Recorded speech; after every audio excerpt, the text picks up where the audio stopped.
ক্বালা রাসূলুল্লাহ সাল্লাল্লাহু আলাইহি ওয়াসাল্লাম, নবীজি সাল্লাল্লাহু আলাইহি ওয়াসাল্লাম বলেন, আইয়ুহান নাস, হে মানুষ, ইন্নাল্লাহা তাইয়্যিবুন, আল্লাহ পবিত্র, লা ইয়াকবালু ইল্লা তাইয়্যিবা, আল্লাহ পবিত্র ছাড়া কবুল করে না। সবাই বলেন, আল্লাহ পবিত্র, আল্লাহ আল্লাহ পবিত্র ছাড়া আল্লাহ কবুল করে না।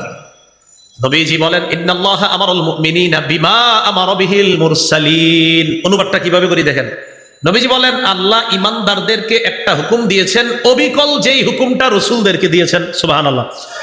দেখেন কি বলে, আল্লাহ সব ইমানদারদেরকে একটা হুকুম করেছেন, অবিকল যেই হুকুমটা আল্লাহ নবীদেরকে দিয়েছেন। তাহলে হুকুমটার গুরুত্ব কম না অনেক বেশি? এই দুই হুকুম কি? একটা হলো নবীদেরকে, আর একটা ইমানদারদের। হুকুম একটাই, বাকি দুই শ্রেণী। রাসূলদেরকে আলাদা আল্লাহ বলেছেন, ইমানদারদেরকে আল্লাহ আলাদা বলেছেন। বলেন তো, ইমানদারদের মধ্যে রাসূলরা আছে কিনা? কি এরপরেও আল্লাহ আলাদা বলছে, রাসূল বলছেন, আবার বলছেন ইমানদার। খুব ভালো করে দুইটা আয়াত মনে রাখবেন যদি পারেন। এক নাম্বার সূরা মুমিনুনের 51 নম্বর আয়াত। আল্লাহ বলেন, ইয়া আইয়ুহার রাসূলু কুলু মিনাত তাইয়্যিবাতি ওয়া'মালু সলিহা, হে রাসূলগণ, আপনারা পবিত্র খাদ্য খান এবং নেক আমল করেন। কি বলছে? হে রাসূলগণ, আপনারা পবিত্র খাদ্য খান এবং নেক আমল করেন। আসেন, নেক আমলের আগের শর্ত পবিত্র খাদ্য। বলেন, নেক আমলের আগের শর্ত দোয়া করার শর্ত। দোয়া করা আমল কিনা? আরে দোয়া করা আমল কিনা? শর্ত। হ্যাঁ, রাসূলদেরকে বলতেছে পবিত্র খান, পরে নেক আমল করেন। আরেকটা আয়াত মনে রাখবেন, সূরা বাকারা 172 নম্বর আয়াত। আল্লাহ বলেন, অনুবাদটা দেখেন তো একরকম কিনা।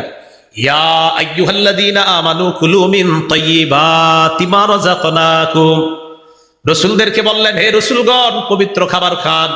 সূরা বাকারার 172 নম্বর আয়াতে বলে, হে ঈমানদারগণ, পবিত্র খাবার খাও। রাসূলদেরকেও বললেন পবিত্র খাবার খাও, ঈমানদারদেরকেও বললেন পবিত্র খাবার খাও। বলেন, হুকুম একরকম না আলাদা? এই জন্য নবী বললেন, আল্লাহ ইমানদারদেরকে একটা হুকুম করেছেন, অবিকল যেই হুকুমটা আল্লাহ রাসূলদেরকে করেছেন। তাহলে হুকুমের গুরুত্ব কম না অনেক বেশি? বেশি। রাসূলদেরকে বললেন পবিত্র খাবার খান, ইমানদারদেরকে বললেন তোমরা পবিত্র খাও, এরপর আমল করো। তো এই কথা বলার পর রাসূল সাল্লাল্লাহু আলাইহি সাল্লাম একজন মুসাফিরের কথা বললেন এই হাদিসের শেষের দিকে। হাদিসের মধ্যে আসছে মুসাফির দোয়া করলেই কবুল হয়ে যায়। সুবহানাল্লাহ। নবীজি বলেন, সুম্মা যাকারার রাজুলা ইউতিলুস সাফারা, এরপর আল্লাহ নবী এক ব্যক্তির কথা স্মরণ করলেন, যে ব্যক্তি লম্বা সফর করছে। আসা সফরের কারণে ওই লোকে মাথার চুলগুলা এলোমেলো হয়ে গেছে। আগো বাবা, সফর করার কারণে তার মুখের মধ্যে ধুলা ময়লা, শরীরের মধ্যে ধুলা বালি।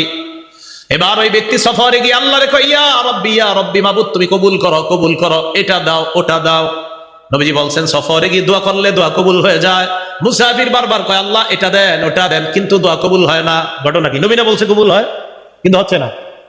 নবীজি বলেন, জানো কেন হয় না? মাতআমুহু হারাম, তার খাদ্য হারাম। ওয়া মাশরাবুহু হারাম, তার পানি হারাম। ওয়া মালবাসুহু হারাম, তার পোশাক হারাম। ওয়া গুজিয়া বিল হারাম, তার উপার্জন হারাম। ফাদনা ইস্তাজাবু লিযালিকা, বলো তার দোয়াটা কবুল হবে কিভাবে? ভাই কথা বুঝতেছেন? তাহলে আপনি মসজিদে গিয়ে বলতেছেন, আল্লাহ একটা সন্তান দেন, আল্লাহ একটা সন্তান দেন, আল্লাহ একটা সন্তান দেন। রাসূল বলছে, উম্মত তোমার খাদ্য কি হালাল? জি না হুজুর, আমার খাদ্য হারাম। রাসূল বলছেন, তোমার পানীয় কি হালাল? না, আমার পানীয় হারাম। রাসূল বলছেন, তোমার পোশাকটা কি হালাল? না, না, আমার পোশাক হারাম। রাসূল বলছেন, তোমার উপার্জনটা কি হালাল? না, আমার উপার্জন হারাম। তো আপনি খালি বলতে থাকেন, আল্লাহ দেন দেন দেন, কাজ হবে না। পোশাক হারাম, খাদ্য হারাম, পানীয় হারাম, হাজারো দোয়া করেন, কবুল হবে না। আগে তো আপনার শর্ত ঠিক রাখতে হবে, আল্লাহ দোয়া কবুল করবেন যদি। তো যদি তো ঠিক নেই, আপনার হালাল দিতে হবে। আল্লাহ আমাদেরকে বুঝার তৌফিক দান করেন। তাহলে সন্তান এরপরেও হালাল ভাবে চাওয়ার পরেও যদি দোয়া কবুল না হয়, তা আপনি নিশ্চিত থাকবেন যে আপনি হালাল খাদ্য পেটে ঢুকানোর পরে যখন দোয়া করবেন, আপনার দোয়া 3 পদ্ধতির এক পদ্ধতিতে কবুল হয়েই যাবে। 1 নাম্বার, নগদ কবুল হবে দুনিয়াতে। ইম্মা আইয়ু আজ্জিলা লাহু ফিদ দুনিয়া, হয়তো আল্লাহ নগদ ওটা আপনার দুনিয়াতে কবুল করবেন। 2, যদি কবুল না করে, ইয়াকশিফা আনহু সুআ, এই দোয়ার পরিবর্তে আগামীকাল আপনি একটা বিপদে পড়তেন, পরশু একটা বিপদে পড়তেন, আজকের দোয়াটা কবুল না করে ওই বিপদ থেকে আল্লাহ আপনাকে উদ্ধার করে দিবেন। 3 নাম্বার, আও ইম্মা ইয়াদাখিরা লাহু ফিল আখিরাহ, এই দোয়া দুনিয়াতে আল্লাহ কবুল না করে আখিরাতের জন্য